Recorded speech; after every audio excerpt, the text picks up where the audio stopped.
Ahlan wa sahlan, selamat datang bulan suci Ramadan 1445 Hijriah di Pondok Pesantren Husnul Khotimah, Kuningan. Bismillahirrahmanirrahim. Assalamualaikum warahmatullahi wabarakatuh. Alhamdulillahi rabbil alamin, wassalatu wassalamu ala asyrafil anbiya'i wal mursalin, nabiyyina Muhammadin wa ala alihi wa sahbihi ajma'in. Asyhadu an la ilaha illallah wa asyhadu anna Muhammadan abduhu wa rasuluh. Rabbi syrah li sadari wa yassir li amri wahlul 'uqdatam min lisani yafqahu qawli. Puji syukur kita panjatkan kehadirat Allah Subhanahu wa taala atas banyak nikmatnya yang telah Ia berikan kepada kita.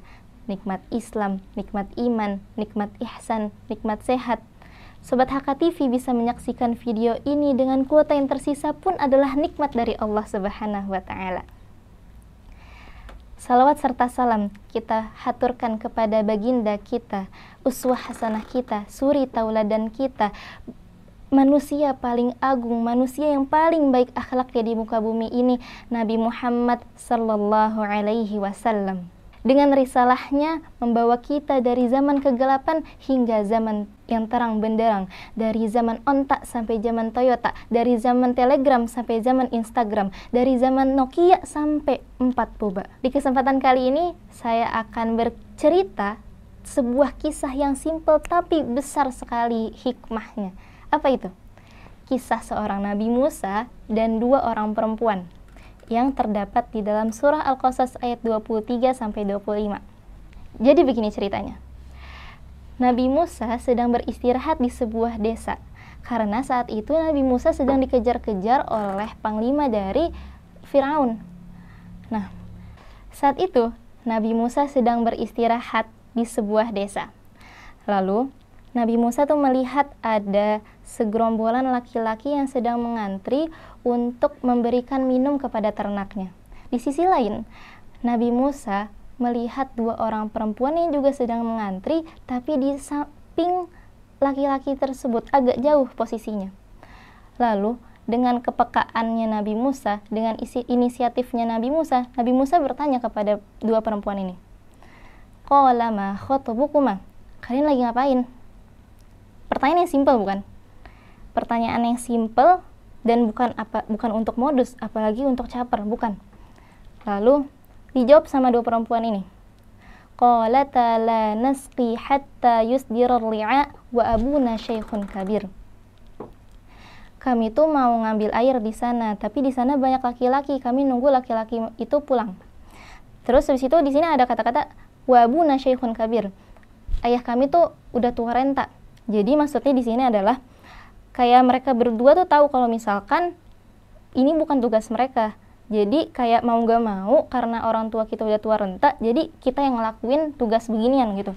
Nah, terus habis itu Nabi Musa nggak ada basa-basi, nggak ada apapun, langsung nih bantuin 2 perempuan ini.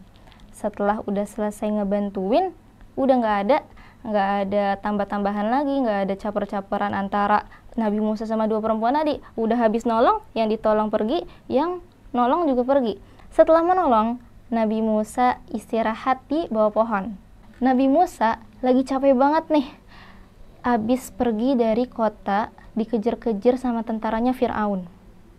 Lalu Nabi Musa kalau ada apa-apa langsung tuh mintanya ke Allah. Rabbi inni lima anzalta ilaika min khairin faqir.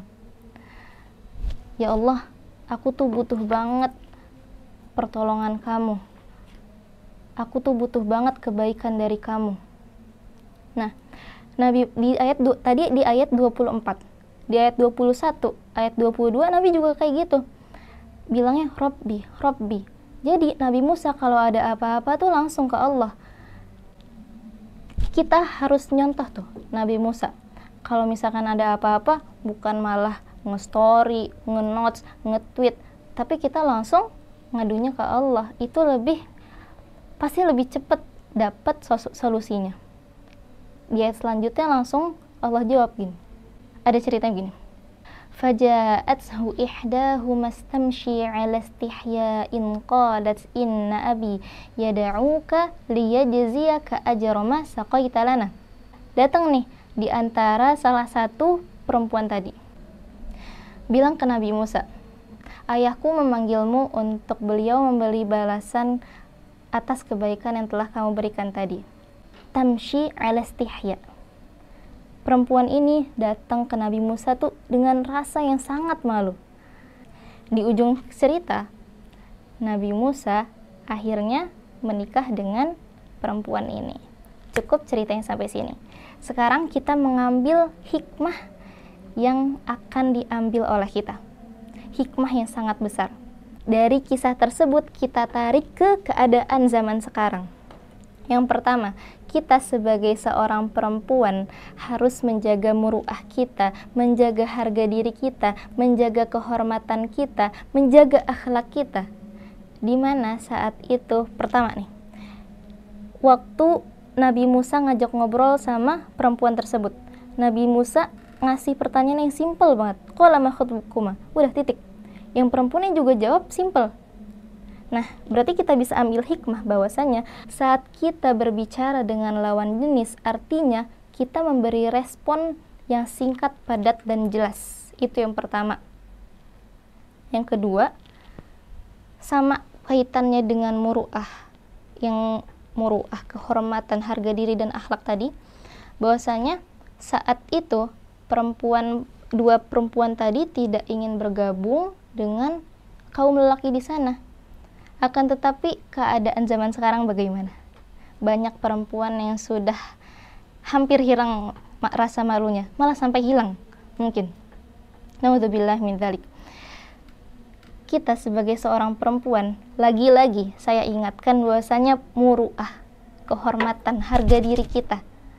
Yang ketiga, fitrahnya seorang laki-laki tertarik dengan penampilan seorang wanita. Wanita tertarik dengan pola pikir seorang laki-laki.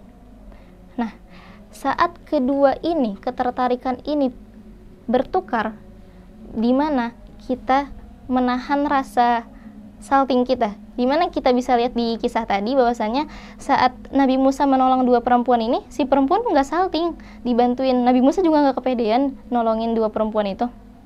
Nah, ini yang kadang udah hilang nih di zaman sekarang. Kalau misalkan dibantuin dikit-dikit langsung salting, yang perempuannya langsung baper, langsung wah udah nggak tahu lagi kayak gimana sekarang. Nah, poin yang keempat nih, yang paling saya pasti teman-teman sobat HKTV udah sering dengar, perempuan itu bagaikan mutiara. Perempuan itu bagaikan mutiara. Pertanyaannya, mutiara ada di mana?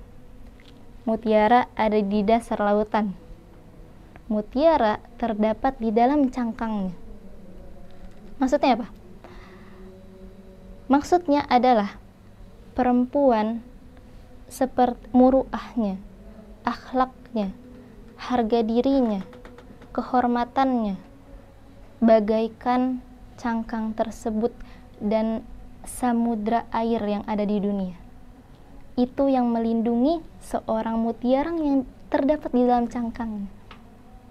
Baik, bisa kita tangkap bahwasannya kita sebagai seorang perempuan harus menjaga muruah kita, harga diri kita, kehormatan kita, akhlak kita, apalagi di zaman sekarang yang komunikasi antara laki-laki dan perempuan sangatlah mudah. Banyak sekali sosial media yang memberikan kesempatan untuk hal tersebut, dan bagaimana kita bisa memanfaatkan media sosial dengan bijak, tidak untuk saling berkomunikasi apalagi bukan mahram. Cukup sekian dari saya. Semoga Sobat HKTV bisa mengambil hikmah dari kultum yang saya telah berikan. Yang benar datangnya hanya dari Allah Subhanahu wa Ta'ala, yang salah, yang belibet datangnya dari saya sendiri. Unzur maqala wa la tanzur man qala. Aqulu qawli hadza wastaghfirullaha li wa lakum. Wassalamualaikum warahmatullahi wabarakatuh.